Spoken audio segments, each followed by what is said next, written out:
I was sitting in shul one Shabbos morning, listening to the words of Kedusha, of Shachris, and I started to hear words that I've, said and heard many, many times, hundreds of times. And for some reason, this particular time, something about the words hit me very strongly. We ask Hashem, Mimkomcha Malkeinu Sophia, Hashem, from your dwelling place, from the Beit HaMikdash, you should appear again. We should be zocha to have Hashem's dwelling place again. V'simloch aleinu ki mechakim anachnu lach. And Hashem, we're asking you that you should rule over us because we are waiting for you. And for some reason, those last few words, Ki mechakim anachnu lach, hit me very strongly. And I said, I've said this many times, but am I really honestly, if I really evaluate honestly, when I say those words, am I really waiting for the rebuilding of the Beit HaMikdash? Do I really feel that my life is missing something without a Beit HaMikdash? Right? For example, I have the zchus of living in Yerushalayim, Eir Kodesh, and I have everything I seem to need to lead a very rich Ruchni life. I have all the, yeshivas and girls' schools and kollalim and shuls, hundreds and hundreds of shul and kosher food and mikvahs and everything we seem to need. So what am I missing? So if I really honestly think, when I say the words, Ki mechakim anachnu lach, do I really mean it? Right? When Me'av Esther, we're going to come to Shamayim, and one of the questions we're going to be asked is, Tzipita Yeshua, did you long for the Geula? Did you long for the Beit HaMikdash? And will I be able to honestly say a resounding yes? So in order for me to really say, Ki mechakim anachnu lach, Hashem, I'm waiting for you. I want so badly that we should have the rebuilding of the Beit HaMikdash, right? Then I really have to feel, that I'm missing something, What is it that I'm missing without a Beit HaMikdash? And if I don't feel that I understand what I'm missing, then I'm not really going to long for the Beit HaMikdash in the proper way, So I'd like to share with you a few thoughts on what it is that we had when we had a Beit HaMikdash, so that this is something that we can reflect on, when we're mourning the Beit HaMikdash, during the 3 weeks, and something that maybe we can have in mind, that when we are ask the question, Tzipita Yeshua, we can honestly say yes, a resounding yes, we did long for the Beit HaMikdash, and Ki mechakim anachnu lach, we're waiting for the rebuilding of the Beit HaMikdash. So when the Gemara talks, so I'd like to tap into a few sources. When the Gemara talks about the Aliyah coming back to Eretz Yisrael from Bavel, the Lashon of the Gemara, that's describing the different types of people who came back to Eretz Yisrael, is used Alumi Bavel. They made aliyah from Bavel, and that's the lashon we use today when we say somebody has a zchus of moving to Eretz Yisrael. We call it that they made aliyah. So how do we understand, technically the term aliyah, to go up, right? Is Eretz Yisrael physically higher up than any other land, right? If the world is round, then we can't really explain that what land is higher than another. So how to really understand it? And the way the Maharal explains it is, obviously it's not in a physical sense that Eretz Yisrael is higher than any other land, but it's in a spiritual sense, in a sense of Kedusha, that Eretz Yisrael is higher than any other land. The lashon of the Gemara is Melamed sheBeit HaMikdash gavoha mikol Eretz Yisrael, ve'Eretz Yisrael gavoha mikol Eretzot. Within Eretz Yisrael, the Beit HaMikdash is the highest place, and within all the lands, Eretz Yisrael is the highest of all the lands in a spiritual sense. The greatness that a person can reach spiritually is greater than Eretz Yisrael, and within Eretz Yisrael, the Beit HaMikdash is the place that a person can reach the highest levels of ruchnius anywhere in the world. So how do we understand this? First of all, Eretz Yisrael itself, in contrast to the other lands, we say the pasuk Ki mitzion teitzei Torah, the greatest level of Torah, the greatest level of limud Torah, and being able to grow in a person's ruchnius is from Tzion. But within Eretz Yisrael, what is it about the Beit HaMikdash that enhanced a person's ruchni growth? So let me give a few answers. The Medrash tells us that the Beit HaMikdash was built on Har Moriah. Why is it called Har Moriah? Because Hora'ah came from the Beit HaMikdash, and because Yira came from the Beit HaMikdash. The Beit HaMikdash instills a sense of fear in the other nations, and Hora'ah, direction, Mora, learning, came from the Beit HaMikdash. So one way that we can understand that, is that you came to the Beit HaMikdash, whether it was Aliyah L'Regel or any other time that a person chose to come to the Beit HaMikdash, and you had the Lishkat HaGazit, and sitting in the Lishkat HaGazit, you had the Sanhedrin.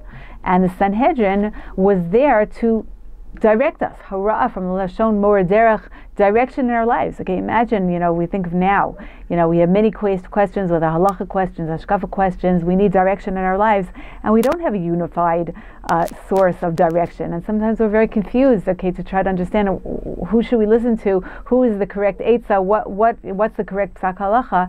Imagine if we had the clarity of coming to the Lishkat HaGazit and sitting with the Sanhedrin and being able to reach clarity.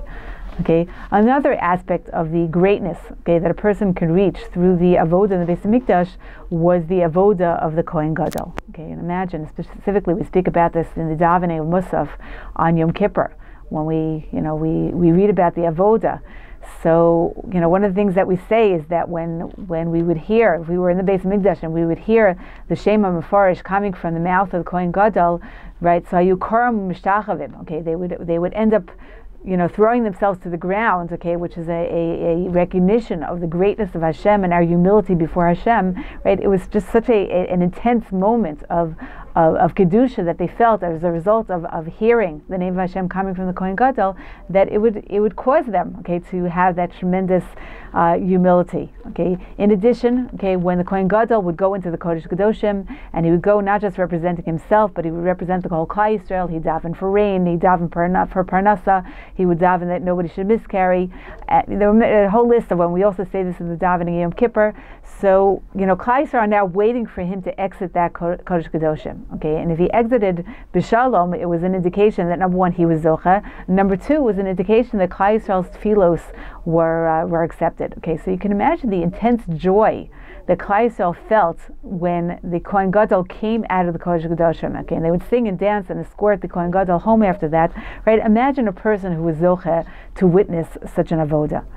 Okay, the Mishnah in Pirkei Avos tells us that there were 10 miracles in the Beit HaMikdash, okay, and elaborates what these miracles are. For example, okay, it says that there were no flies in the Beit HaMikdash as a result of a tremendous amount of meat from the karbanos, and just to have a sense of comparison. Okay, if any of you live in Yerushalayim, you go to Machaneh Yehuda, and it's an open market, and they're selling all kinds of fish and meat, and even bakery products, candy, and you see flies all over the place. Okay, maybe I shouldn't tell you this; you won't want to buy anything again. Okay, but there are lots of flies when you have food, and there were no flies, and you're talking about tons and tons of shechted meat, okay, in the Beit HaMikdash, and there were no flies. No women miscarried from the intense smell. Okay, imagine you go to Gan Saker, okay, one of the big parks in Yerushalayim, on during summer vacation or a day off, and there's so many barbecues, and the smell, I personally think, is awful. Okay, I don't even want to drive past there or walk past there, let alone go into the park from the intense smell. And here it didn't smell. Okay, it didn't smell to the point that it didn't cause a woman to miscarry from smelling such an intense smell. The rain didn't put out the fire on the mizbeach. Okay, it says that nobody says "Tsar li hamakom shalin b'Yerushalayim." It's too crowded here. We can't all stay in Yerushalayim. Can you imagine? Any of you go to the Kotel during Shalosh Regalim, and you know how crowded it is, right? And can you imagine if nobody's complaining? Oh my goodness, it's pushing and shoving, and there's no room for me, and I can't daven, and there's no kavanah here, and nobody complained. Doesn't mean it wasn't crowded, but what a miracle that nobody complained about it, right? So many miracles, okay, that took place in the Beit HaMikdash. Says the Haksava Kabbalah. Okay, so he says something very, very beautiful, okay, about what was the reaction of Klal Yisrael to witnessing these 10 miracles, okay. So he says, people very often have doubts. Okay, we don't always understand all the mitzvahs that we're performing, especially chukim, right? We don't always have clarity on why we do these mitzvahs that don't seem to make any sense to us, and yet we know we accept the chukim the same way we accept the mitzvahs that do logically make sense to us. Okay, in a sense, even the ones that are logical we do, not because we understand them, but because Hashem commanded us. So imagine if a person came to the Beit HaMikdash and was exposed to these 10 miracles.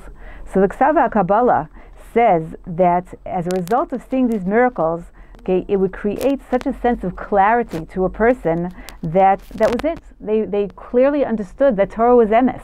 Okay, so that even if they did have questions about why we have certain chukim and the veracity of Torah, once they saw these miracles, there were no more doubts. Okay, and as a result of it, they grew in their avos Hashem and their connection to Hashem. They grew in their honor that they gave to Hashem as a result of seeing these miracles. Okay, something again that we're not zocheh to have today. If we would have such clarity in our emunah like they had then, okay, we would understand. Okay, what was the greatness? What was the higher level of ruchnius that a person could reach in a Beit HaMikdash?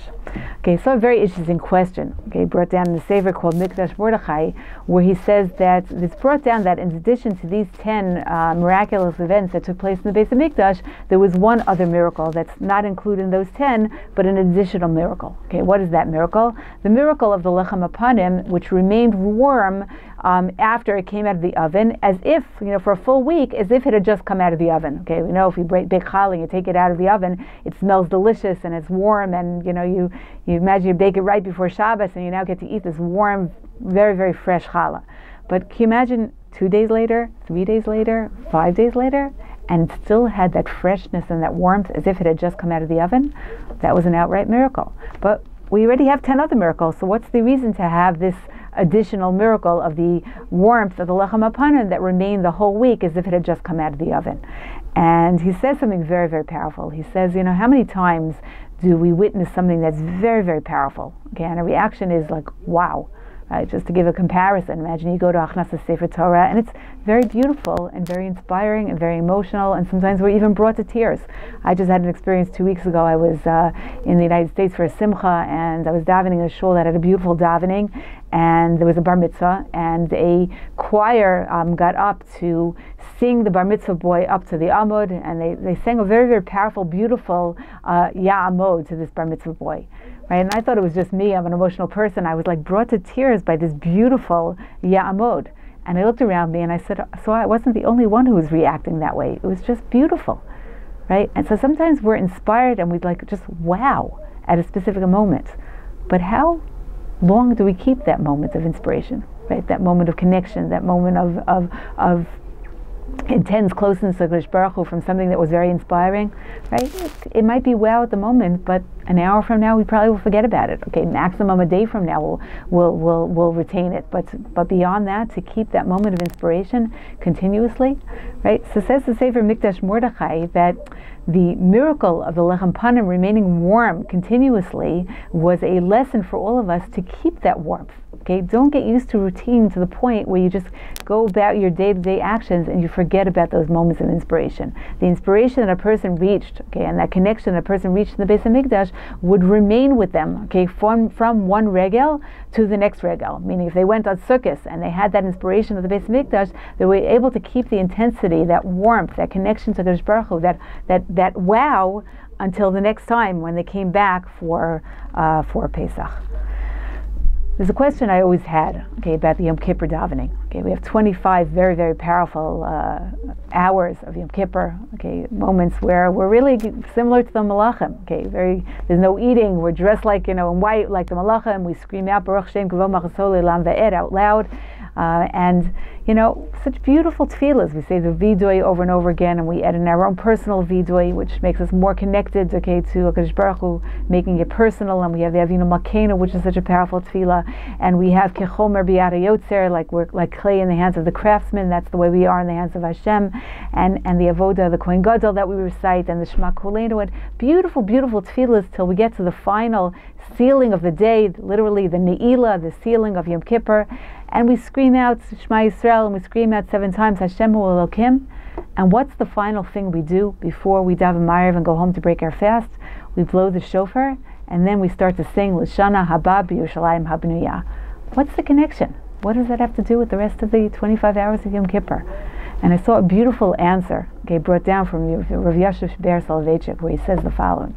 He says, as beautiful as those 25 hours of Yom Kippur were, as close as we feel to HaKadosh Baruch Hu, and sometimes we really are inspired by that davening. Sometimes we feel like we don't, you're in a dark room and you don't want the lights to go on. You feel that kind of like, I don't want it to be over by the end of Yom Kippur.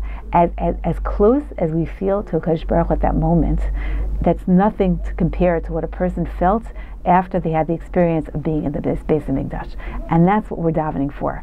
So when we say the words of Gedusha, Ki mechakim anachnu lach, HaKadosh Baruch Hu, right? Mimkomcha malkeinu Sophia, Hashem, appear to us from your dwelling place.